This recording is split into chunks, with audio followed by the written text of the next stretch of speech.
Hey, it's your girl MJ and welcome to the Booty Call to Bride channel. I am your girl Michelle Tillman and I have worked on tons of reality shows in the Charlotte area. So I want to give you guys my 2 cents on Married at First Sight, season 12, episode 13. But before y'all start watching, do me a favor, like this video, leave a comment, share it. I don't know what's going on with the YouTube algorithm, but they ain't been showing my video as much. I think it's because I had a blurry thumbnail like 2 weeks ago, so they have not been sharing as much. So my views are a little down. I need y'all to like it. Pump me back up in the algorithm if you're enjoying this video. Okay, so I'm gonna do a little affirmative action and I'm gonna go ahead and start with another week of Chris and Paige first. So this is the meeting with the experts where they come back and ask them, are there any unanswered questions in your marriage? And so first of all, Dr. Pepper comes in with Paige and she's just like, girl, I am so sorry. I mean, she's just apologetic off the bat. That's like the first thing out of her mouth. I am so sorry. And she just basically explained, again, kind of the same way Dr. Viviana did, like, this is not who he showed us who he was. We had no idea he was going to do you like that.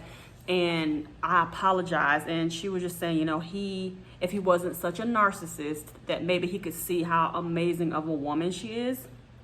And then she also asked her, like, why did he want to meet you and the mother of his child to meet up? Like, she was just like, what was the point of that?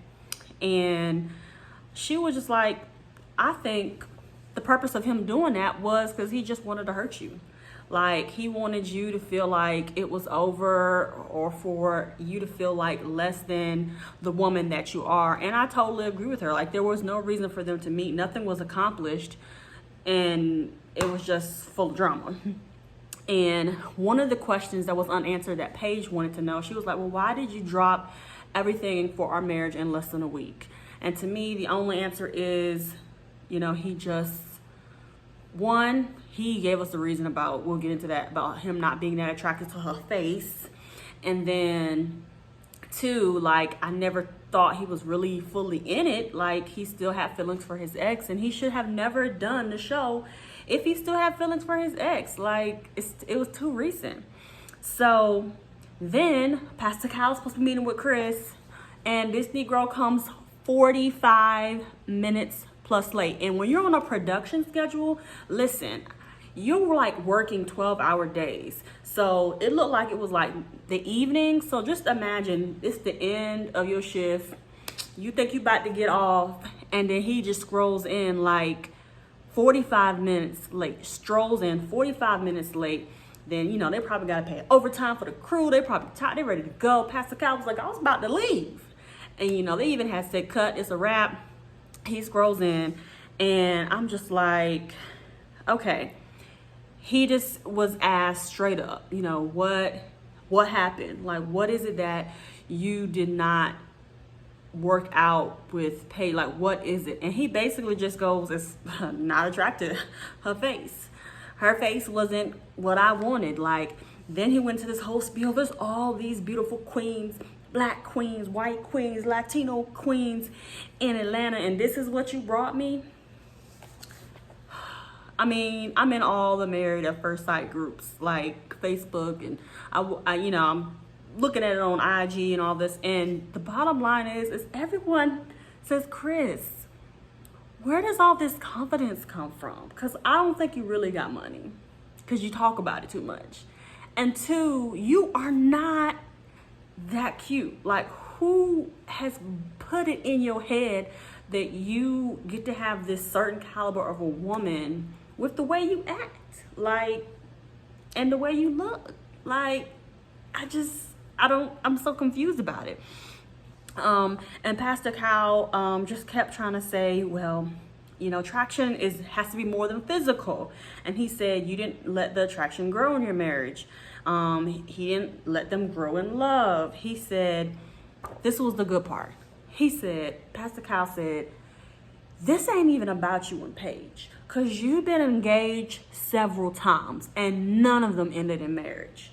Now, that was a whole word right there. Pastor Kyle could have passed the offering bucket after that, because I was like, think about that, bruh. You talking about she ain't look right and all this stuff, but you, a man who wants to be married, to me, it's really not like, you're in Atlanta. It's so many options. If you wanted to be married and you can't be married and you're a black man living in Atlanta and you desire marriage, I don't understand how you cannot be married if you desire it and and there's that much of like a gap between the men and women. Like, there's no reason why you can't get married if you're a decent person. So what is it in him that is not decent? And I think I'm so happy that Pastor Cal brought that to his attention. Like, this ain't even about Paige, it's about you, bro.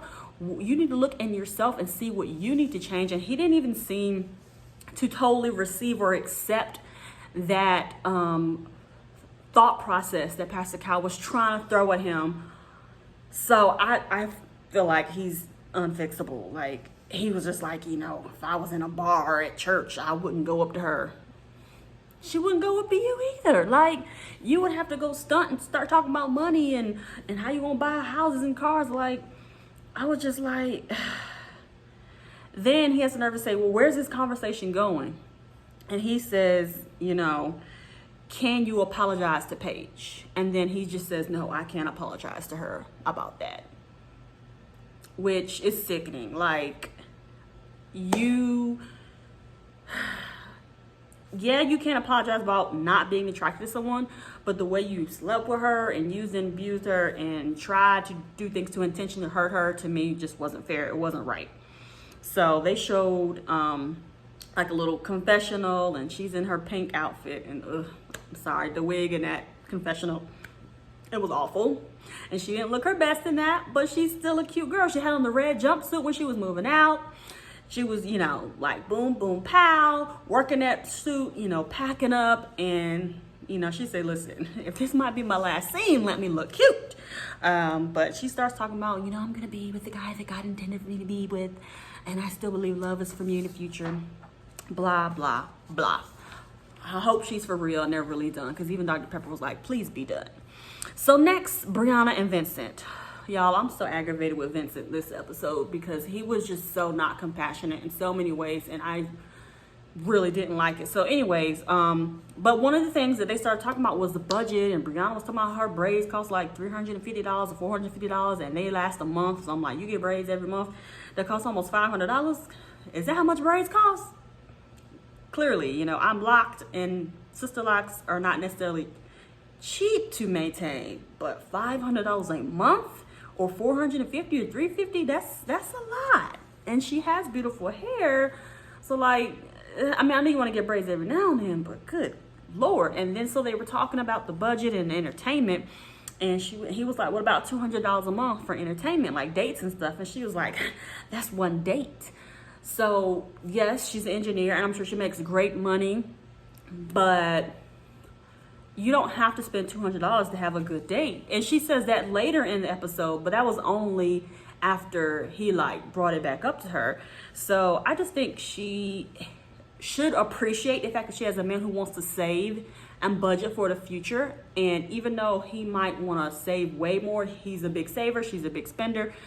They need to come meet in the middle. And I kind of think they both are kind of stuck, but I think eventually they will meet in the middle. But yeah, that was just like, girl, the way you're wanting to spend money is kind of crazy. But the way you want to save may have seemed too drastic for her, even though I'm kind of more leaning towards his side. Like, if y'all don't own a home yet, but you're spending $500 a month on your hair, like, what are you doing? Like, that does not make sense. So when she asked about the high points, Dr. Pepper asked them about the high points of their marriage. They were like the fact that they have fun together, and how kind Vincent is. But the question she had to take back to him was like, why was financial stability so important to him? They also talk about how they have different styles of communication, which is true. She's more direct and he's more like kind of laid back. And I get it. Like, if someone has an issue in a marriage with them, you would want them to be able to tell you sooner than later so that you can resolve the issue. But Vincent is still working on that. And so the other question that they came up with is, he was asking Pastor Cal, is it okay for me to want to sleep in later? And then so when he brought it to Brianna, like, she gave the bossy girl response again. Well, I just think if you wake up earlier, you get more done earlier. You know, the early bird gets the worm. And if you just went to bed a little earlier, then you could wake up a little earlier with me. Like, girl, like, it's not a sleepover. It's not a one-night party hang out. It don't matter if your husband wants to sleep a little later than you. Let that man sleep. I mean, eventually, over time, over years, maybe you guys will wake up at the same time. Maybe you won't. But I don't think that that is, like, she really was like, well, you know, your phone keeps you up later. And you be on your phone in the bed. Maybe if you put your phone down now. I am a facts person, facts and science. I agree, yes, being on your phone does keep you more stimulated and it makes it harder for you to fall asleep, whether you realize it or not. I agree with that.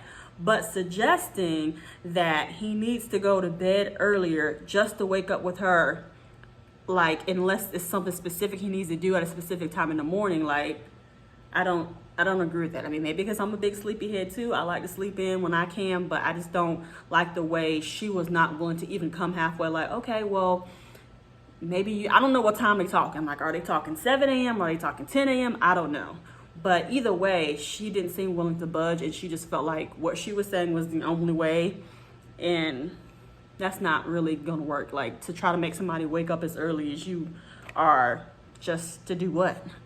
Like, get your sleep, let him sleep out. He need to sleep, whatever is working for him. And if y'all want to adjust that later in the future, fine. So she also mentioned that she's afraid to give birth. And so Dr. Pepper was like, you need to bring that up to him. And she said because she has high blood pressure. And I know that when you have high blood pressure, things can be more complicated during birth, and that's serious. But they also have so many treatments and things that you can do to protect yourself. Like, you know, there's little tricks and tips and stuff that you can do that I even did. I don't have high blood pressure outside of pregnancy, but it did go up a little during pregnancy. But so I know there's things that you can do, like, to help yourself through that. So, but, oh my goodness, Vincent, when she told you about her fear, I was so disappointed. He did not console her. He did not say, you know what, I will be there no matter what. You know, I want to help you through this. We'll work through it. Like, I'm going to be there to support you through your pregnancy. None of those encouraging words came out. All they did was show him in the confessional. I don't want to be on my deathbed and don't have no kids. Like, he was not compassionate with her situation at all. Even though there are things, and he was right, like, the longer you wait when you do have high blood pressure, it could be more hard for you. But his lack of compassion when it came to her fear, unacceptable to me. I just didn't like that about him at all. As sensitive as he is about every little thing, I cannot believe that he was not more sensitive to her needs in that moment. Okay, so Jacob and Hailey, it's not a lot about them. But let me just say, Jake came in the meeting with Pastor Kyle looking like $1 million. I said, okay, why we never seen you dressed like this? He must have just got out of work or something. Because Hailey was like, you know, he got a good job and all that. He's stable, but he ain't said nothing he's done in the last 10 years. And then finally, when they talked about it at the end, he was like, all my friends started getting married and having kids. And it's like, I lost a lot of connections and friendships. But Jake, you don't have to wait until you get married and have kids to live your life. You can make new friends who maybe aren't married, who don't have kids, who can still do the things and travel and see stuff. Like, it was a sad moment the way he said it, but it's not like your life is over because your friends are married and have kids. Like, you can still do things. There's other single people. Like, you live in Atlanta. Like, find a meetup group, do something. Like, that don't mean your life is on hold because you're trying to find a wife since whatever year he said. So also Dr. Pepper brought to Hailey's attention that he's the one who made all the changes for her and she has not made any changes. And that was a great thing that she recognized because they were showing how he changed his clothes and how he been drinking, and he ain't really a drinker like that. And so she just really hasn't done much to change. And she was just saying, like, you know, I want to try to make things work with Jake because, you know, I don't want to be single the rest of my life. Here's the thing.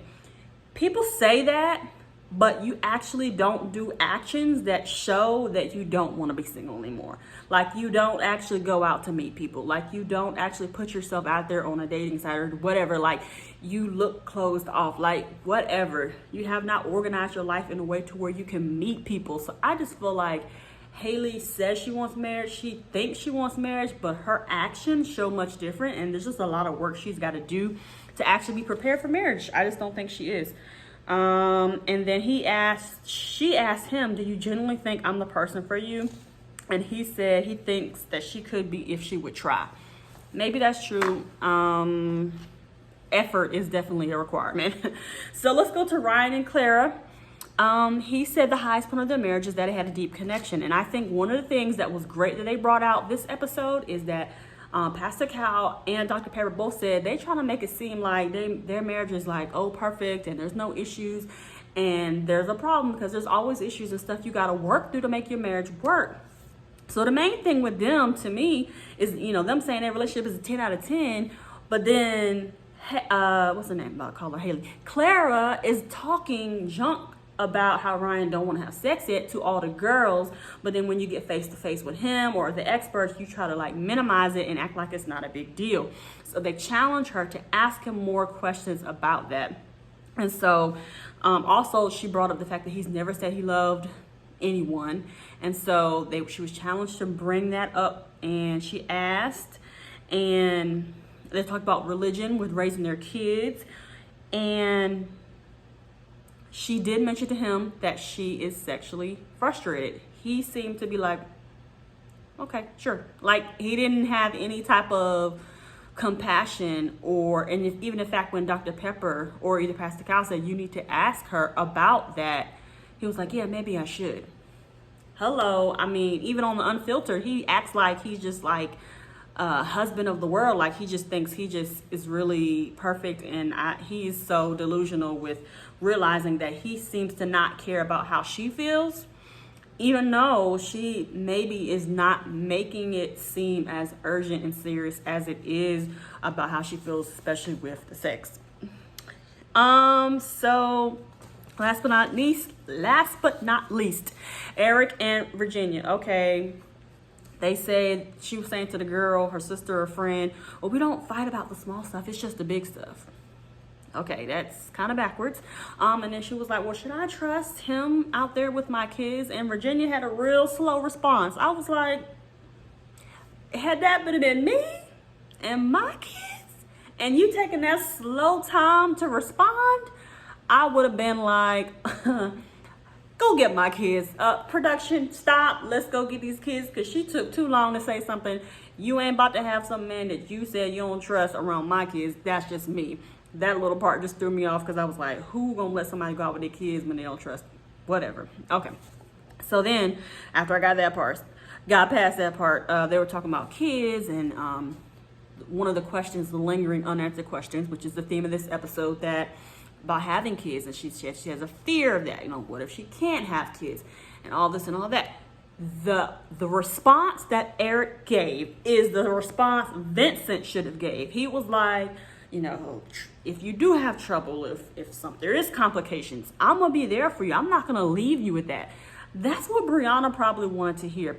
I appreciated the responses that Eric gave, even though I think Virginia's fears were more emotional than physical fears like Brianna's. I still think that the way he handled it was amazing. So one of the other things they talked about is the going out, and Dr. Pepper even talked about how she thinks their fights stem from alcoholic consumption, and that maybe they should cut back. Now, he was given a homework assignment to bring that to her, but he didn't do it like that. He was just like, well, can we set aside one time a month where it's just us?